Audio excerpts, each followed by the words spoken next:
O Livro dos Médiuns, obra de Allan Kardec, parte 7.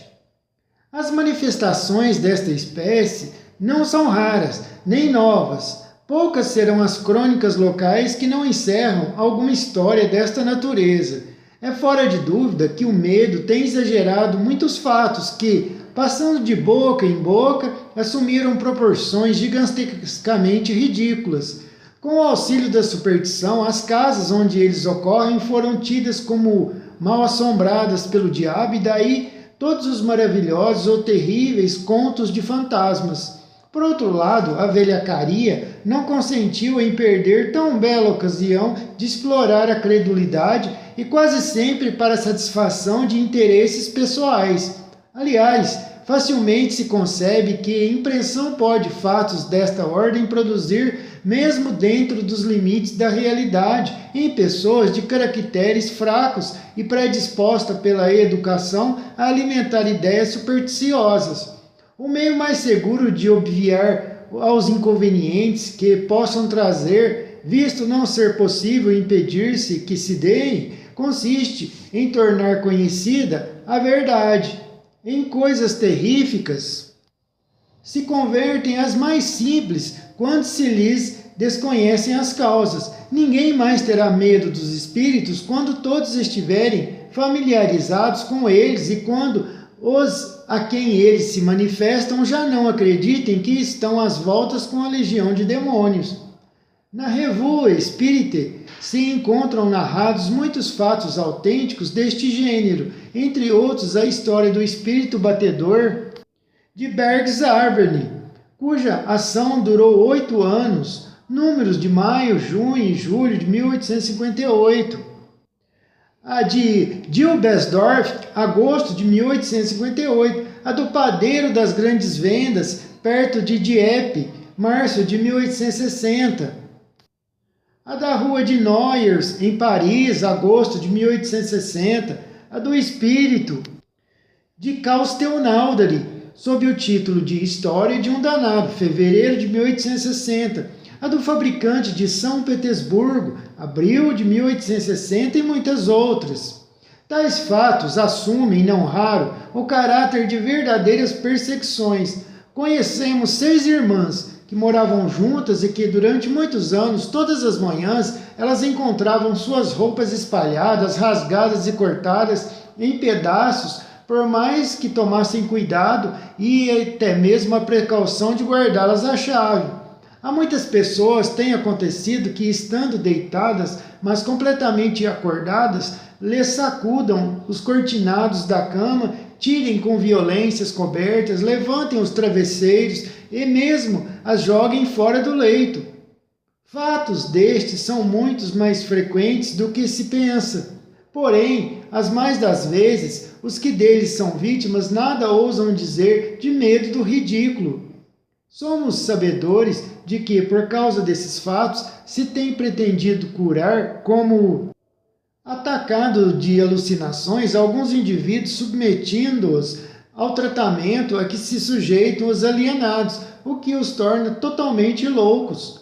A medicina não pode compreender estas coisas por não admitir entre as causas que as determinam, senão o elemento material, donde erros frequentemente funestos. A história descreverá um dia certos tratamentos em uso no século XIX, como se narram hoje certos processos de cura da Idade Média.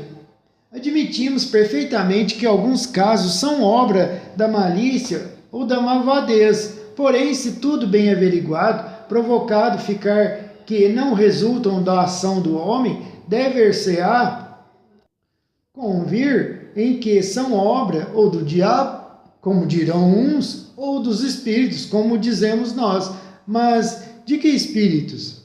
Os espíritos superiores, do mesmo modo que entre nós, os homens retos e sérios, não se divertem a fazer palhaçadas, temos por diversas vezes chamado aqueles espíritos para lhes perguntar por que motivo perturbam assim a tranquilidade dos outros. Na sua maioria fazem-no apenas para se divertirem.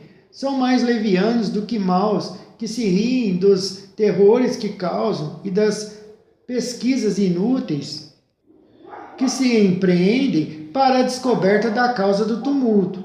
Não estava escrito palhaçada aqui, tá? Estava escrito traquinagens. Traquinagens. Eu disse palhaçada, mas não está. Vai que algum palhaço ouve esse livro áudio e fica chateado, mas não está escrito isso. Está escrito aqui na tradução, que está escrito traquinagens. Às vezes eu mudo uma palavra ou outra. Agarram-se com frequência a um indivíduo, comprazendo-se em o atormentarem e perseguirem de casa em casa. De outras vezes apegam-se a um lugar por mero capricho. Também não raro exerce por esta forma uma vingança, como teremos ocasião de ver mais na frente. Em alguns casos, mais louvável é a intenção a que cedem. Procuram chamar a atenção e pôr-se em comunicação com certas pessoas, quer para lhes darem um aviso proveitoso, quer com o fim de lhes pedirem qualquer coisa para si mesmos. Muitos temos visto que pedem preces, outros que solicitam o cumprimento, em nome deles, de alguma promessa de que não puderam cumprir em vida. Outros ainda que desejam, no interesse do próprio repouso, reparar uma ação má que praticaram quando vivos. Em geral, é um erro ter-se medo. A presença desses espíritos pode ser importuna, porém não perigosa. Concebe-se, aliás, que toda gente deseja ver-se livre deles, mas geralmente as que isso desejam fazem o contrário do que deveriam fazer para consegui-lo. Se se trata de espíritos que se divertem, quanto mais a sério se tomarem as coisas, tanto mais eles persistirão, como crianças travessas que tanto mais molestam as pessoas quanto mais estas se impacientam e que metem medo aos poltrões. Se todos tomassem o alvitre sensato de rir das suas partidas, eles acabariam por se cansar e ficar quietos. Conhecemos alguém que, longe de se irritar, os excitava, desafiando-os a fazerem tal ou tal coisa, de modo que, ao cabo de poucos dias, não mais voltaram. Porém, como dissemos acima, alguns há que assim procedem por motivo menos frívolo. Daí vem que é sempre bom saber se o que querem. Se pedem qualquer coisa, pode-se estar certo de que, satisfeitos seus desejos, não renovarão as visitas. O melhor meio de nos informarmos a tal respeito consiste em evocarmos o espírito por um médium escrevente. Pelas suas respostas, veremos imediatamente com quem estamos às voltas e obraremos de conformidade com o esclarecimento colhido. Se se trata de um espírito infeliz, manda a caridade que lhe dispensemos as atenções que mereça. Se é um engraçado de mau gosto, podemos proceder desembaraçadamente com ele. Se um malvado, devemos rogar a Deus que o torne melhor. Qualquer que seja o caso, a prece nunca deixa de dar bons resultados. As fórmulas graves de exorcismos, essas o fazem rir, nenhuma importância lhes ligam. Sendo possível entrar em comunicação com eles, deve-se sempre desconfiar dos qualificados burlescos ou apavorantes que dão a si mesmos para se divertirem com a credulidade dos que acolhem como verdadeiros tais qualificativos. Nos capítulos referentes aos lugares assombrados e às obsessões, consideraremos com mais pormenores este assunto e as causas da ineficiência das preces em muitos casos. Estes fenômenos, conquanto operados por espíritos inferiores, são com frequência provocados por espíritos de ordem mais elevada, com o fim de demonstrarem a existência de seres incorpóreos e de uma potência superior ao homem. A repercussão que eles têm, o próprio temor que causam, chama a atenção e acabarão por fazer que se rendam os mais incrédulos. Acham estes mais simples lançar os fenômenos a que nos referimos à conta da imaginação, explicação muito cômoda e que dispensa outros. Todavia, quando objetos vários são sacudidos ou atirados para o ar bem complacente imaginação precisaria ela ter para fantasiar que tais coisas sejam reais quando não o são. Desde que se nota um efeito qualquer, ele tem necessariamente uma causa. Se uma observação fria e calma nos demonstra que esse efeito, independente de toda vontade humana e de toda causa material, se demais nos dá evidentes sinais de inteligência e de vontade livre, o que constitui o traço mais característico, forçoso será atribuí-lo a uma inteligência oculta. Que seres misteriosos são esses? É o que os estudos espíritas nos ensinam do modo menos contestável, pelos meios que nos facultam de nos comunicarmos com eles. Esses estudos, além disso, nos ensinam a distinguir o que é real do que é falso ou exagerado nos fenômenos de que não fomos testemunha. Se um efeito insólito se produz, ruído, movimento, mesmo aparição, a primeira ideia que se deve ter é a de que provém de uma causa inteiramente natural, por ser a mais provável. Tem-se então que buscar essa causa com maior cuidado e não admitir a intervenção dos espíritos, senão muito cientemente. Esse é o meio de se evitar toda ilusão.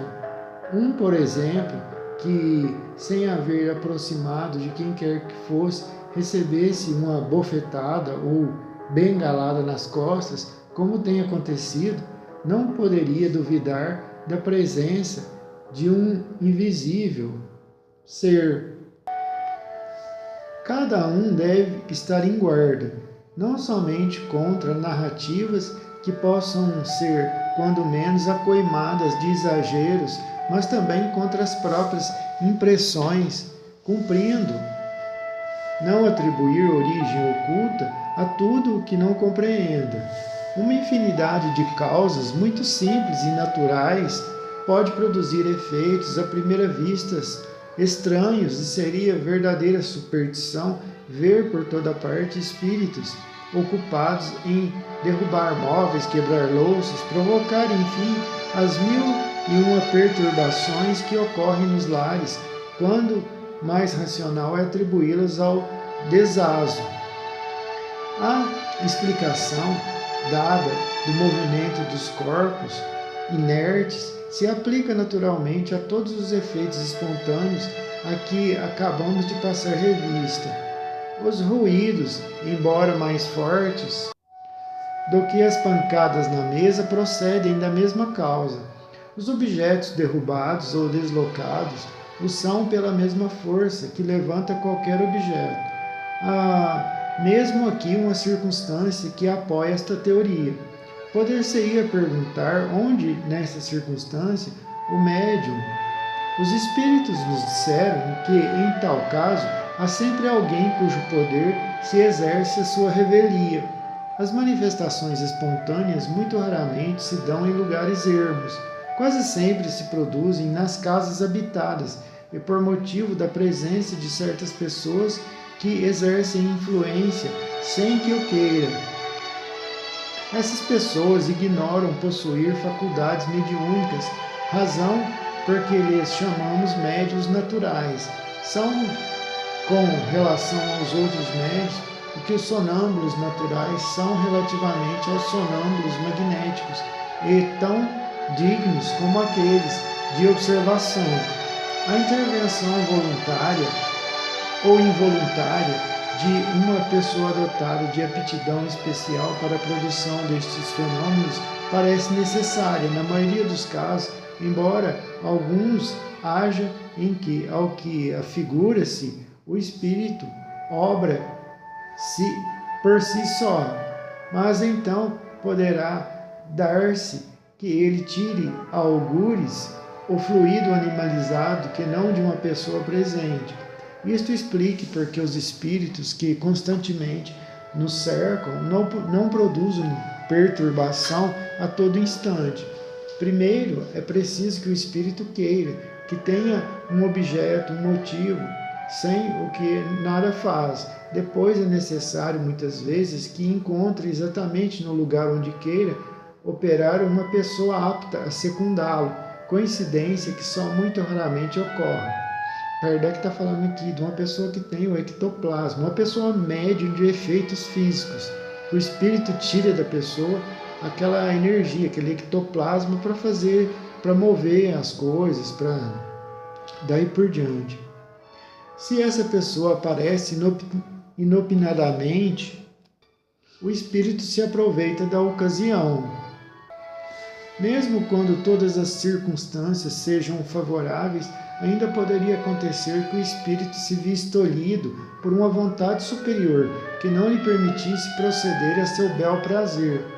Pode também dar-se que só lhe seja permitido fazê-lo dentro de certos limites, e no caso de serem tais manifestações julgadas úteis, quer como meio de convicção, quer como provação para a pessoa por ele visada. A este respeito, apenas citaremos o diálogo provocado a propósito dos fatos ocorridos em junho de 1860, na rua de Noyers, em Paris. Encontrar-se-ão os pormenores do caso na Revue Espírite, número de agosto de 1860. A São Luís, quererias ter a bondade de nos dizer se são reais os fatos que se dizem passado na rua de Noyers? Quanto à possibilidade deles se darem, disso não duvidamos.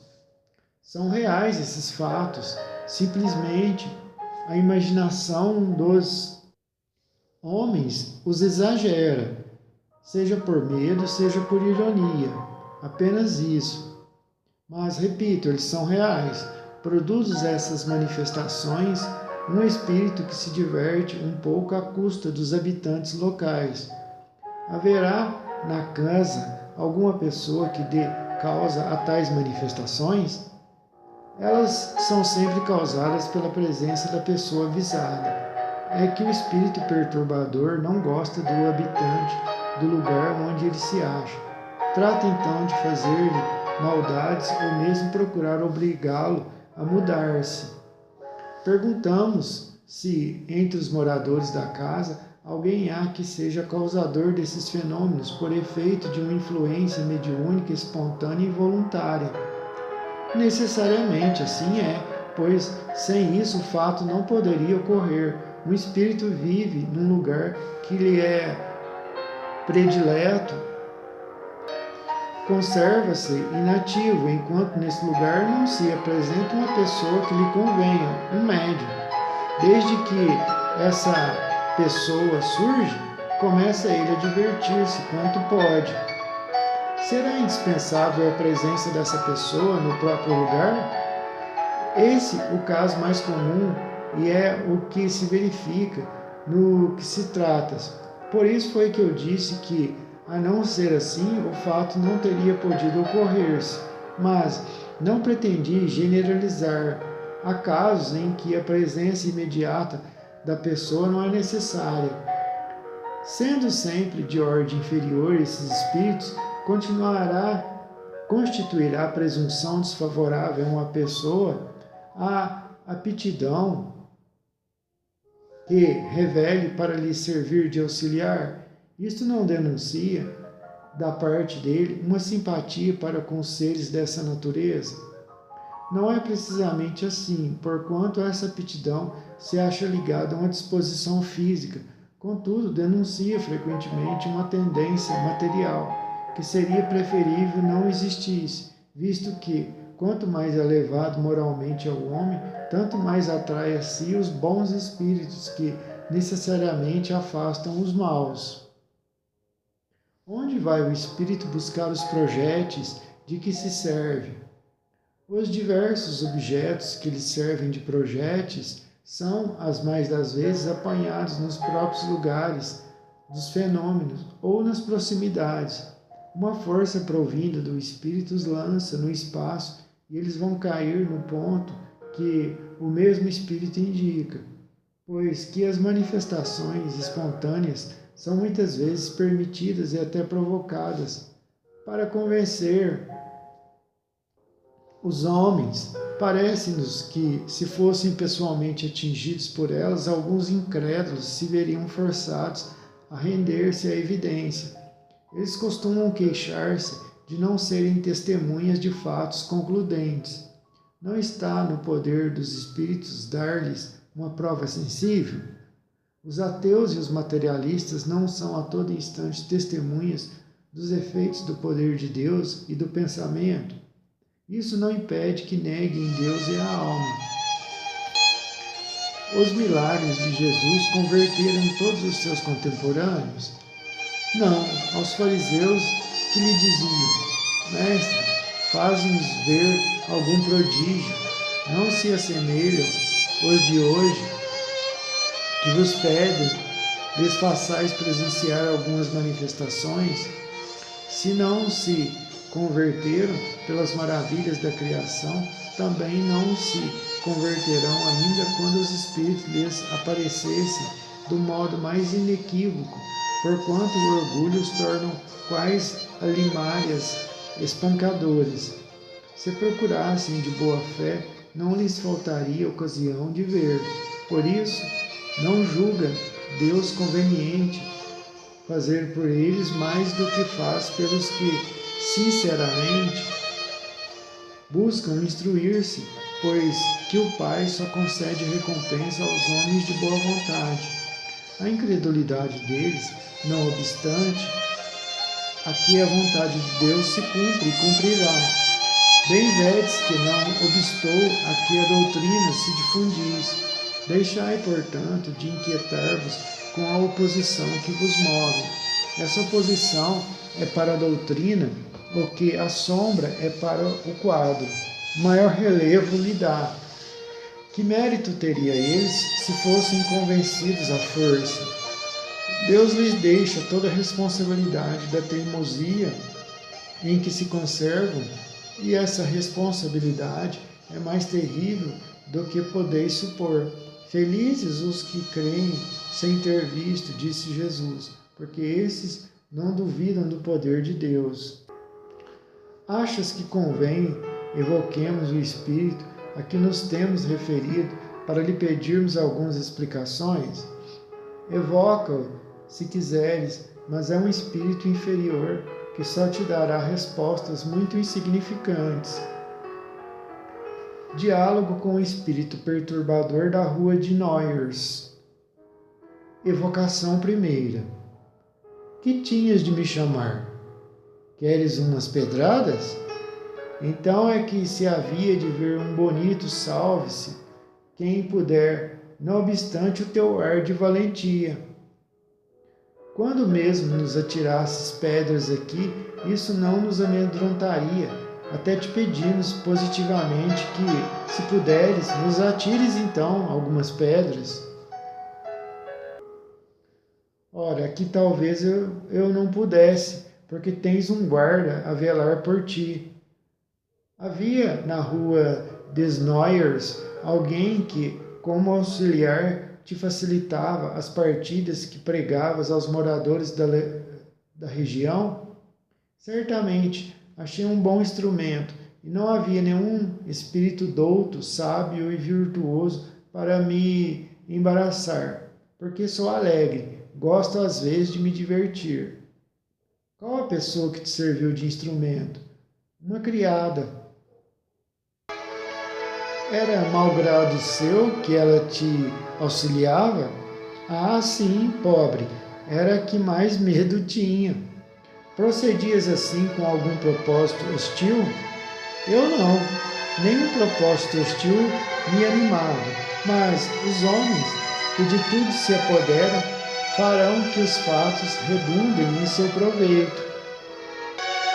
Que queres dizer com isso? Não te compreendemos. Eu só cuidava de me divertir. Vós outros, porém, estudareis a coisa e tereis mais um fato a mostrar que nós existimos. Dizeis que não alimentavas nenhum propósito hostil, entretanto, quebraste todo o ladrilho da casa, causaste, sim, prejuízo real. É um acidente. Onde foste buscar os objetos que atirastes? São objetos muito comuns, achei-os no pátio e nos jardins próximos. Achaste-os todos ou fabricaste algum? Não criei, nem compus coisa alguma. E se os não houvesse encontrado ali, terias podido fabricá-los? Fora mais difícil, porém, a rigor misturam-se matérias e isso faz um todo qualquer.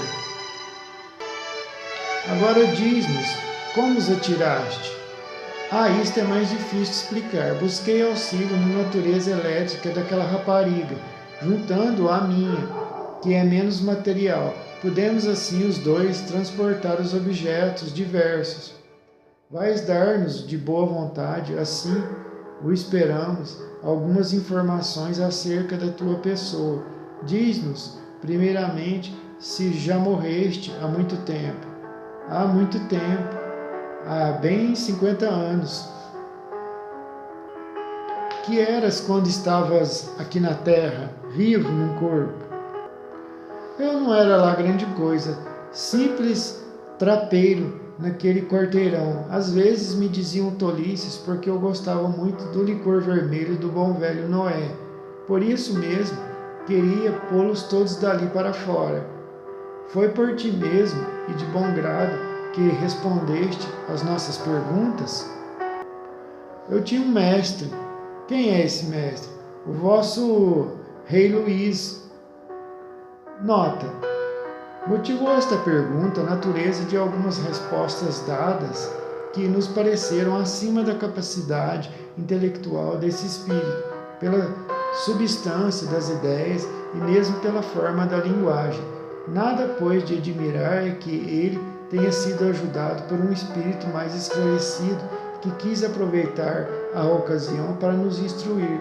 É este um fato muito comum, mas o que, nesta circunstância, constitui notável particularidade é que a influência do outro espírito se fez sentir na própria caligrafia. A das respostas em que ele interveio é mais regular e mais corrente. A do trapeiro é angulosa, grossa e irregular, às vezes pouco legível, denotando caráter muito diferente. Que fazes agora? Ocupa-te com o teu futuro? Ainda não. Eu apenas vagueio. Pensam tão pouco em mim na terra que ninguém roga por mim. Ora, não tendo quem me ajude, não trabalho. Nota. Ver-se-á mais tarde quanto se pode contribuir para o progresso e o alívio dos espíritos inferiores por meio da oração e dos conselhos. Como te chamavas quando vivo? Jeanê. Está bem, Jeanê. Oraremos por ti. Diz-nos se a nossa evocação te deu prazer ou te contrariou. Antes prazer, pois que sois bons rapazes, viventes, alegres, embora um pouco austeros. Não importa, ouviste-me, estou contente de falar. Fenômeno de transporte. Este fenômeno não difere do que vimos de falar, senão pela intenção benévola do espírito que o produz, pela natureza dos objetos, quase sempre graciosos, de que ele se serve, e pela maneira suave e delicada mesmo, porque são trazidos. Consiste no trazimento espontâneo de objetos inexistentes no lugar onde estão os observadores. São quase sempre flores, não raro frutos, confeitos, jóias, etc. Digamos antes de tudo que este fenômeno é dos que melhor se prestam à imitação e que, por conseguinte, devemos estar de sobreaviso contra o embuste. Sabe-se até onde pode ir a arte da prestidigitação, em se tratando de experiências deste gênero. Porém, mesmo sem que tenha-se de haver com um verdadeiro prestidigitador, poderemos ser facilmente enganados por uma manobra hábil e interessada. A melhor de todas as garantias se encontra no caráter na honestidade notória, no absoluto desinteresse das pessoas que obtêm tais efeitos. Vem depois, como meio de resguardo, o exame atento de todas as circunstâncias em que os fatos se produzem, e finalmente o conhecimento esclarecido do Espiritismo poderá descobrir o que fosse suspeito. A teoria do fenômeno dos transportes e das manifestações físicas em geral se acha resumida de maneira notável na seguinte dissertação feita por um espírito cujas comunicações todas trazem um cunho incontestável de profundeza e lógica. Com muitas delas despertará o leitor no curso desta obra. Ele se dá a conhecer pelo nome de Erasto, discípulo de São Paulo, e como protetor do médium que lhe serviu de instrumento. Quem deseja obter fenômeno desta ordem precisa ter consigo médios, a que chamarei sensitivos, isto é, dotados do mais alto grau das faculdades mediúnicas de expansão e de penetrabilidade, porque o sistema nervoso facilmente excitável de tais médiums lhes permite, por meio de certas vibrações, projetar abundantemente em torno de si o fluido animalizado que lhes é próprio. A natureza impressionável, as pessoas cujos nervos vibram a menor impressão, a mais insignificante sensação, as que a influência moral ou física, interna ou externa, sensibiliza, são muito aptas a se tornarem excelentes médiuns para os efeitos físicos de tangibilidade e de transportes. Efetivamente, quase de todo desprovido do invólucro refratário, que na maioria dos outros encarnados o isola, o sistema nervoso dessas pessoas as capacita para a produção destes diversos fenômenos. Assim como um indivíduo de tal natureza e cujas outras faculdades não sejam hostis à mediunidade, facilmente se obterão os fenômenos de tangibilidade, as pancadas nas paredes, nos móveis, os movimentos inteligentes e mesmo a suspensão no espaço de mais pesada matéria inerte. A fortire, os mesmos resultados se conseguirão se, em vez de um médio, o experimentador dispuser de muitos, igualmente bem dotados de tal capacidade. Mas, da produção de tais fenômenos, a obtenção dos de transporte a um mundo de permeio, porquanto, neste caso, não só o trabalho do espírito é mais complexo, mais difícil, como, sobretudo, ele não pode operar senão por meio de um único aparelho mediúnico, isto é, muitos médios não podem concorrer simultaneamente para a produção do mesmo fenômeno. Sucede até que, ao contrário, a presença de algumas pessoas antipáticas ao espírito que opera lhe obsta radicalmente a operação. A estes motivos há que, como vedes, não falta importância, acrescentemos que os transportes reclamam sempre maior concentração e, ao mesmo tempo, maior difusão de certos fluidos que não podem ser obtidos senão com médios superiormente dotados, com aqueles, numa palavra, cujo aparelho eletromediúnico é o que lhe melhores condições oferece. Em geral, os fatos de transporte são e continuarão a ser extremamente raros. Não preciso demonstrar porque são e serão menos frequentes do que os outros fenômenos de tangibilidade. Do que digo, vós mesmos podeis deduzi-lo. Demais, estes fenômenos são de tal natureza que nem todos os médios servem para produzi-los. Com efeito, é necessário que entre o espírito e o médium influenciado exista certa afinidade, certa analogia, em suma, certa semelhança capaz de permitir que a parte expansiva do fluido perispíritico do encarnado se misture, se una, se combine com o do espírito que queira fazer um transporte. Deve ser tal esta fusão que a força resultante dela se torne, por assim dizer, uma. Do mesmo modo que, atuando sobre o carvão, uma corrente elétrica produz um só foco, uma só claridade. Nota: vê-se que, quando se trata de exprimir uma ideia nova, para a qual faltam termos na língua, os espíritos sabem perfeitamente criar neologismos. Estas palavras, eletromediúnico, perispirítico, não são de invenção nossa. Os que nos têm criticado por havermos criado os termos espírito, espiritismo, perispírito, que tinham análogos, poderão fazer também a mesma crítica aos espíritos. Por que essa união, essa fusão, perguntareis? É que para que este fenômeno se produza, necessário se faz que as propriedades essenciais do espírito motor se aumentem com algumas das do médium.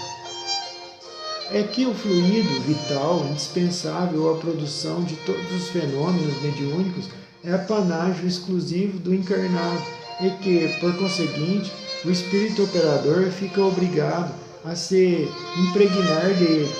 Só então pode, mediante certas propriedades que desconheceis do vosso meio ambiente, isolar, tornar-se invisíveis e fazer que se movam alguns objetos materiais e mesmo os encarnados.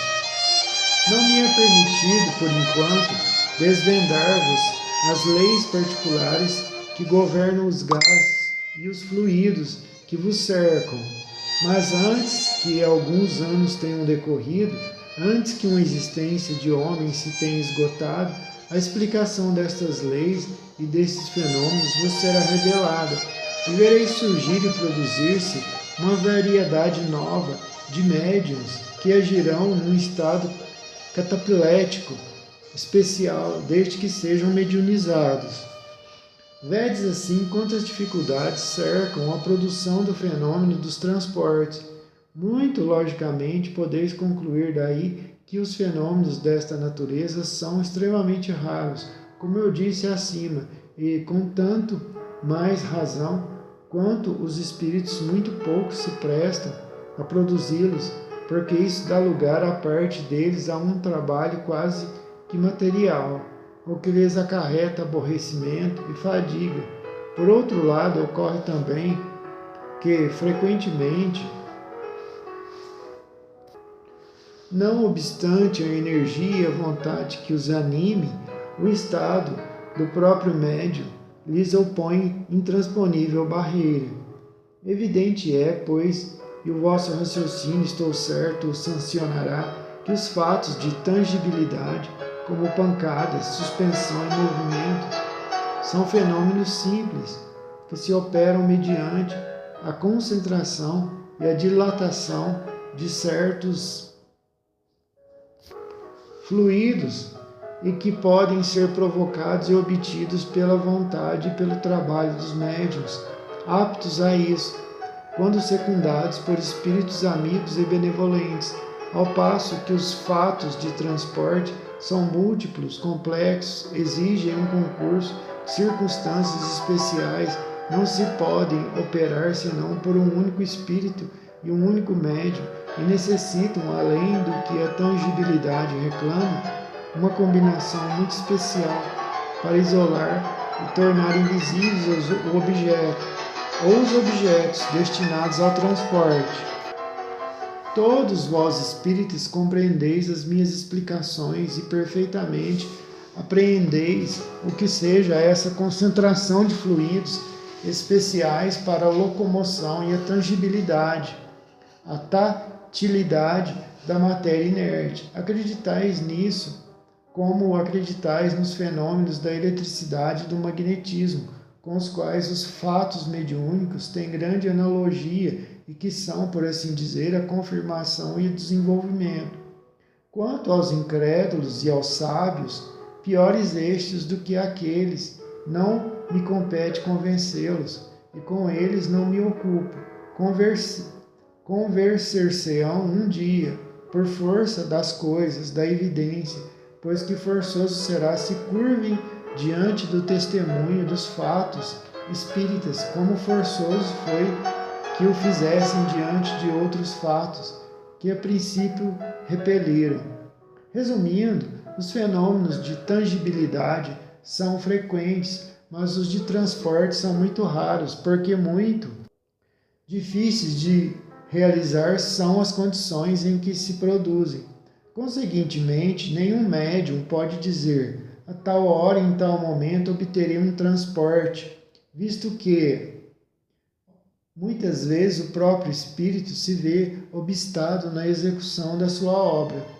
Devo acrescentar que esses fenômenos são duplamente difíceis em público, porque quase sempre entre este se encontram elementos energeticamente refratários que paralisam os esforços do espírito e com mais forte razão a ação do médium.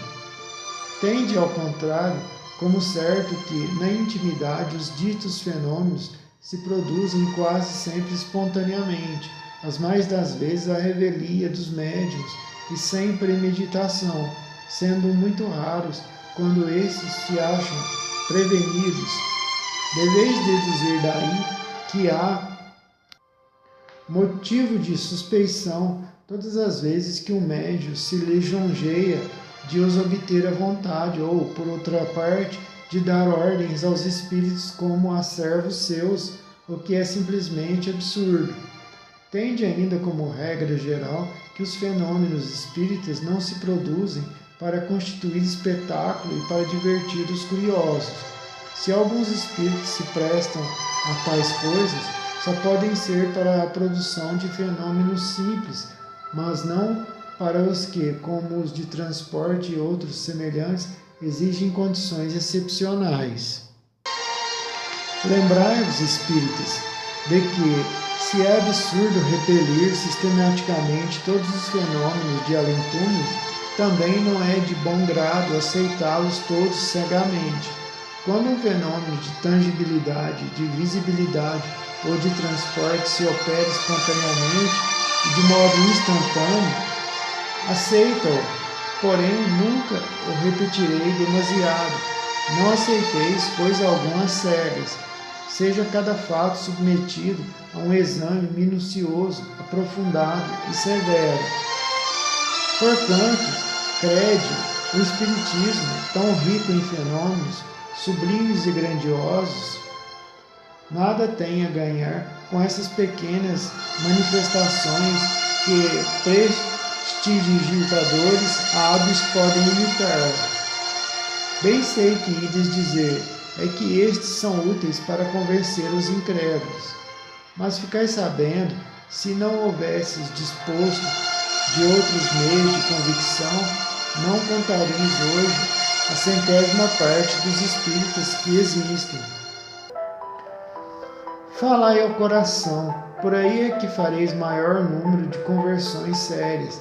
Se julgardes conveniente para certas pessoas valer-vos dos fatos materiais, ao menos apresentai-os em circunstâncias tais que não possam permitir nenhuma interpretação falsa e, sobretudo, não vos afasteis das condições normais dos mesmos fatos, porque, apresentados em más condições, eles fornecem argumentos aos incrédulos em vez de convencê-los. Erasto. O fenômeno de transporte apresenta uma particularidade notável, e é que alguns médios só o obtêm em estado sonambúlico, o que facilmente se explica. Há no sonambulismo um desprendimento natural, uma espécie de isolamento do espírito e do perispírito que deve facilitar a combinação dos fluidos necessários. Tal o caso dos transportes de que temos tido testemunho. As perguntas que se seguem foram dirigidas ao espírito que os operara, mas as respostas se ressentem, por vezes, da eficiência dos seus conhecimentos. Submetemo-las ao espírito Erasto, muito mais instruído do ponto de vista teórico, e ele as completou, aditando-lhes notas muito judiciosas. Um é o artista, o outro o sábio. constituindo a própria comparação dessas inteligências um estudo instrutivo, porquanto prova que não basta ser espírito para tudo saber. Diz-nos, peço, porque os transportes que acabaste de executar só se produzem estando o médium em estado de sonambúlico. Isto se prende à natureza do médium. Os fatos que produzo quando meu está adormecido poderia produzi-los igualmente com outro médium em estado de vigília. Por que fazes demorar tanto a trazida dos objetos e por que é que avivas a cobiça do médium, excitando-lhe o desejo de obter o objeto prometido? O tempo me é necessário a preparar os fluidos que servem para o transporte. Quanto à excitação, essa só se tem por fim, as mais das vezes, divertir as pessoas presentes e o sonâmbulo. Nota de Erasto. O espírito que responde não sabe mais do que isso, não percebe o motivo dessa cobiça que ele instintivamente aguça, sem lhe compreender o efeito. Julga proporcionar um divertimento, enquanto que na realidade provoca, sem o suspeitar, uma emissão maior de fluido. É uma consequência da dificuldade que o fenômeno apresenta, dificuldade sempre maior quando ele não é espontâneo, sobretudo com certos médiuns. Depende da natureza especial do médium a produção do fenômeno e poderia produzir-se por outros médiuns com mais facilidade e presteza.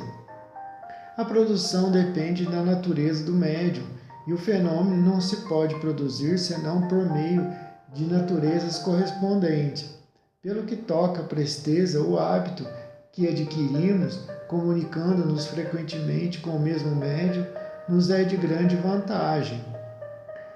Quarto, as pessoas presentes influem alguma coisa no fenômeno?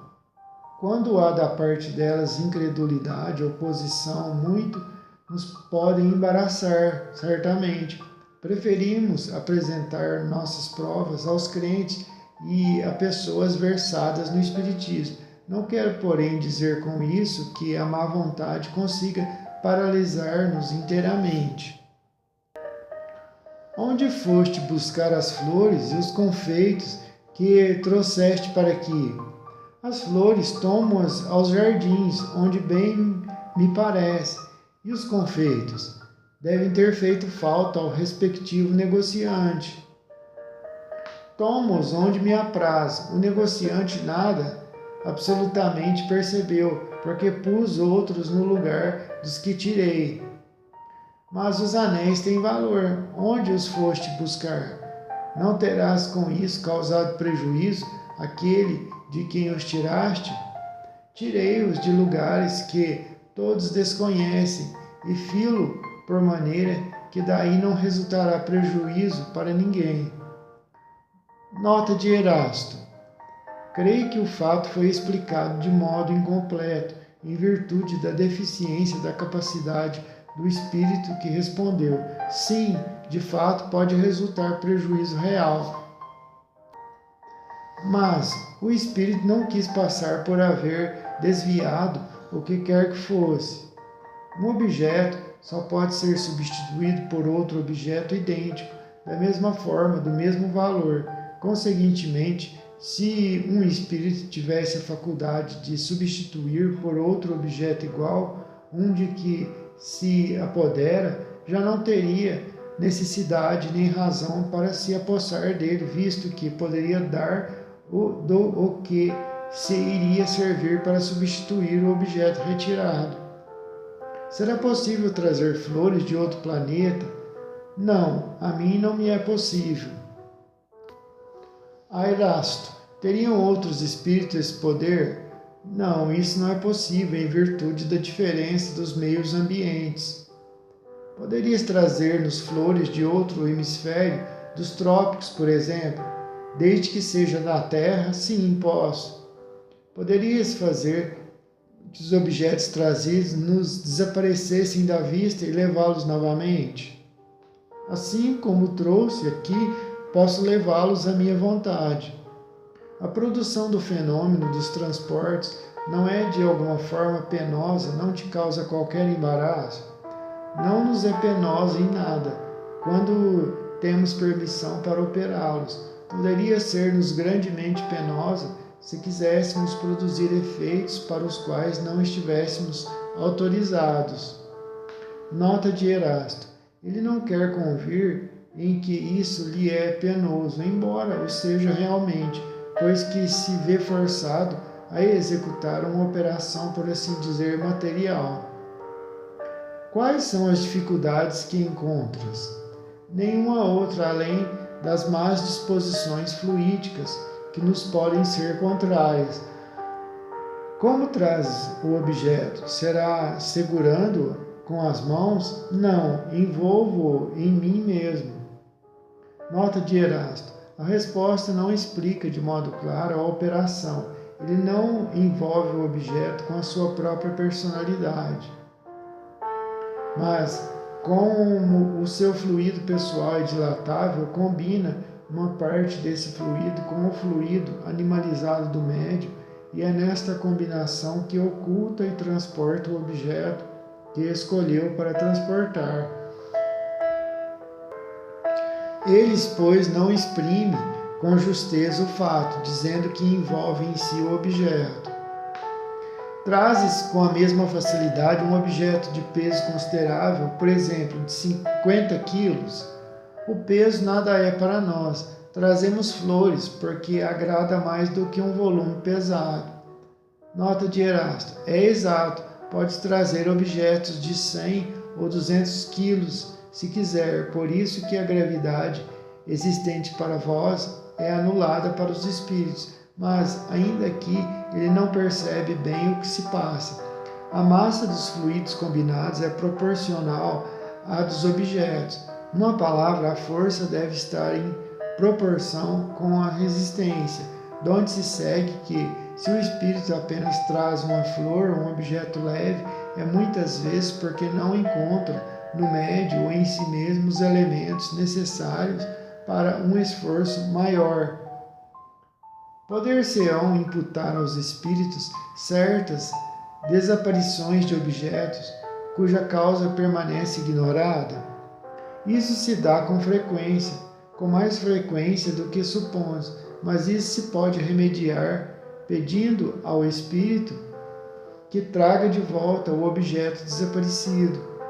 Nota de Erasto. É certo, mas às vezes o que é subtraído, muito bem subtraído, fica, pois que para muito longe são levados os objetos que desaparecem de uma casa e que o dono não mais consegue achar. Entretanto, como a subtração dos objetos exige quase que as mesmas condições fluídicas que o trazimento deles reclama, ela só se pode dar com o concurso de médiuns dotados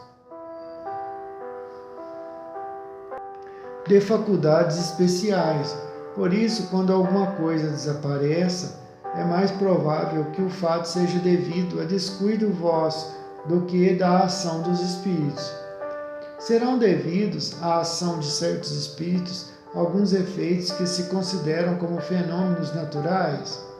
Nos dias que correm, abundam fatos dessa ordem, fatos que não percebeis porque neles não pensais, mas que, com um pouco de reflexão, se vos tornariam patentes. Nota de Erasto.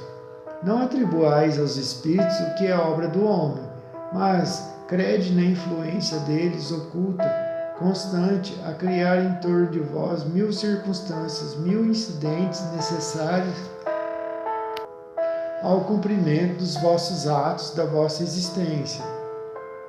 Entre os objetos que os espíritos costumam trazer, não haverá alguns que eles próprios possam fabricar, isto é, produzidos espontaneamente pelas modificações que os espíritos possam operar no fluido ou no elemento universal? Por mim, não, que não tenho permissão para isso. Só um espírito elevado pode fazer. Como conseguiste outro dia introduzir aqueles objetos, estando fechado o aposento? Fi-los entrar comigo, envoltos, por assim dizer, na minha substância. Nada mais posso dizer, por não ser explicável o fato. Como fizeste para tornar visíveis estes objetos que, um momento antes, eles eram invisíveis? Tirei a matéria que os envolvia. Nota de Erasto. O que os envolve não é a matéria propriamente dita, mas um fluido tirado, metade do perispírito do médium e metade do espírito que opera. A Erasto. Pode um objeto ser trazido a um lugar inteiramente fechado? Numa palavra, pode o espírito ritualizar um objeto material de maneira que se torne capaz de penetrar a matéria? É complexa esta questão. O espírito pode tornar invisíveis, porém não penetráveis, os objetos que ele transporte. Não pode quebrar a agregação na matéria, porque seria a destruição do objeto. Tornando este invisível, o espírito pode transportar quando queira e não libertar, senão no momento oportuno para fazê-lo aparecer. De modo diverso se passam as coisas com relação aos que compomos. Como neste só introduzimos os elementos da matéria, como esses elementos são essencialmente penetráveis e ainda, como nós mesmos penetramos e atravessamos os corpos mais condensados com a mesma facilidade com que os raios solares atravessam uma placa de vidro, podemos perfeitamente dizer que introduzimos o objeto num lugar que esteja hermeticamente fechado, mas isso somente neste caso. Nota: quanto à teoria da formação espontânea dos objetos, veja-se adiante o capítulo intitulado Laboratório do Mundo Invisível. Fim da nota. De todas as manifestações espíritas, as mais interessantes, sem contestação possível, são aquelas por meio das quais os espíritos se tornam visíveis. Pela explicação deste fenômeno, se verá que ele não é mais sobrenatural do que os outros. Vamos apresentar primeiramente as respostas que os espíritos deram acerca do assunto. Podem os espíritos tornar-se visíveis? Podem, sobretudo durante o sono. Entretanto, algumas pessoas os veem quando acordadas, porém isso é mais raro. Nota: enquanto o corpo repousa, o espírito se despreende dos laços materiais, fica mais livre e pode mais facilmente ver os outros espíritos, entretanto, com eles em comunicação. Entrando com eles em comunicação. O sonho não é senão a recordação desse estado. Quando de nada nos lembramos, disse que não sonhamos, mas nem por isso a alma deixou de ver e de gozar da sua liberdade. Aqui nos ocupamos especialmente com as aparições no estado de vigília. Pertencem mais a uma categoria do que a outra os espíritos que se manifestam fazendo-se visíveis? Não, podem pertencer a todas as classes, assim as mais elevadas como as mais inferiores. A todos os espíritos é dado manifestarem-se visivelmente. Todos o podem, mas nem sempre têm permissão para fazê-lo ou o querem. Que fim objetivam os espíritos que se manifestam visivelmente? Isso depende de acordo com as suas naturezas. O fim pode ser bom ou mau. Como lhes pode ser permitido manifestar-se quando para mau fim? Nesse caso é para experimentar os a quem eles aparecem. Pode ser má a intenção do espírito e bom o resultado. Qual pode ser o fim que tem em vista o espírito que se torna visível com má intenção? Amedrontar e muitas vezes vingar-se. Que visam os espíritos que vêm com boa intenção? Ora, consolar as pessoas, consolar pessoas que deles guardam saudades, provar-lhes que existem e estão perto delas, dar conselhos e algumas vezes pedir para si mesmos assistência. Nos mais das vezes são orações. Ver para maiores particularidades sobre o estado do espírito durante o sono. O Livro dos Espíritos, capítulo de emancipação da alma.